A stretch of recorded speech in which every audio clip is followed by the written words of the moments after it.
这个小女孩站上窗户，慢慢的往后退。爷爷伸手想拉住小女孩，可一切都来不及了。摔下的小女孩已经头破血流，爷爷抱着小女孩飞快的往医院赶。小女孩叫晨晨，在她还不到1岁的时候，父母私自开厂里的汽车，违章超载，不幸发生意外离开人世。由于负全责，不但没有赔偿，还要赔偿人家的汽车。他们的亲戚朋友知道出事都躲得远远的，根本没有人领养她。晨晨只能在福利院生活。后来邻居家的爷爷得知此事，来探望晨晨，并办理手续收养带回家中。为了晨晨上更好的学校，爷爷每天起早贪黑的给别人送煤气，甚至为了上学方便还搬家，这花费了爷爷全部积蓄。很快晨晨来到新学校，老师给每人发一个口风琴，唯独刚转学来的晨晨没有。他请求同桌，我能看看你的琴吗？为什么要给你看？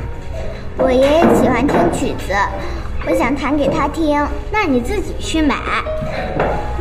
到了下课后，晨晨趁着邻桌不再拿着口风琴观看，谁料后面的同学撞了一下，口风琴摔碎在地上，同桌过来就破口大骂，晨晨只好忙着道歉。到了下节课，老师要求同学们把画爸爸妈妈的画拿出来。多年父母不知在何处的晨晨，眼泪早已经在眼眶中打转。放学后，晨晨把口风琴拿给修鞋的修，师傅说不能修。晨晨再来到小卖部问有没有这样的琴，得到的答案是没有卖的。晨晨只好伤心的回家，跟爷爷说起，全班都有这样的琴，就我没有，想回到以前的学校。爷爷安慰晨晨，在新的学校就会有新的好朋友啦。可晨晨说我没有琴也不会吹。想到这，爷爷从床底拿出祖传的宝贝，说道把这木鱼带到学校去就行了。听到晨晨把别人的琴弄坏后，爷爷依依不舍，把离世女儿送给自己唯一的手表卖了，然后来到琴行买了一个口风琴，来到晨晨同桌初然的家中，把口风琴交给同桌初然，并代替晨晨道歉。初然也答应和晨晨做好朋友。第二天，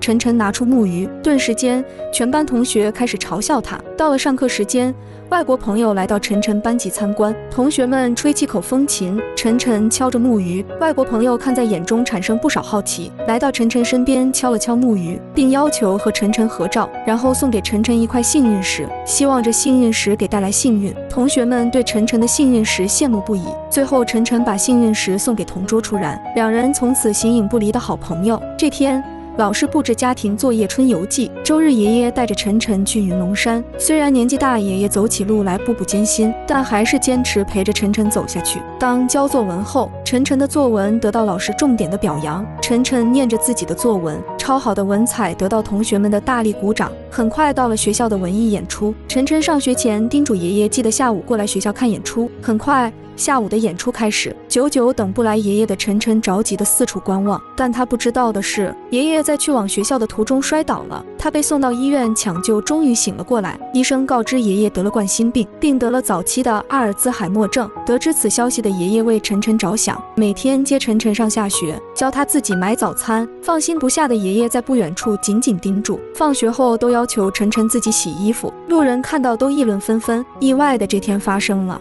晨晨在门缝听到邻居家的对话，知道了自己父母早已经离世，一直是现在的好心人爷爷收养着。听到此话的晨晨眼泪不由自主地流下来。很快爷爷买菜回到家，晨晨对爷爷说，你这个大骗子，我爸爸已经死了。你胡说些什么你？晨晨爬上窗户，爷爷想阻止，可晨晨还是不慎摔了下来。爷爷着急把晨晨送往医院。很快晨晨醒来，电台的记者也来到采访。经过此事，邻居帮忙劝导爷爷把晨晨给有能力的好心人收养。爷爷想到自己身体不好，又有心脏病，不得不接受了好心人的收养。许多年过去了，已经长大成人的晨晨收到一个包裹，打开一看是一口风琴，这让晨晨想起以前的爷爷。他踏上列车回到爷爷的家中，在邻居口中才得知爷爷已经很多天没回来了。而这边住院的爷爷由于太想念晨晨，他出来寻找，但他走在街上心脏病发作了，很快被路人送去医院。从以前街坊得知爷爷在医院抢救的消息，晨晨着急的来到，在手术室前听到街坊的人说起爷爷的对自己的点点滴滴，甚至曾经不惜跨越千里来到你的城里看望你。当看到你开心的样子，他也就心满意足了。早段时间那个口风琴也是他给你寄过去的。此刻晨晨才明白，当初爷爷教自己洗衣做饭做家务的缘由。毫无血缘关系的爷爷为自己付出太多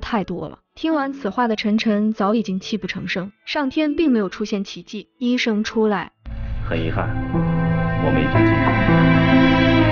晨晨来到云龙山，陪爷爷还没走完的路，看着远处的夕阳，希望最疼自己的爷爷在那边过得更好更好。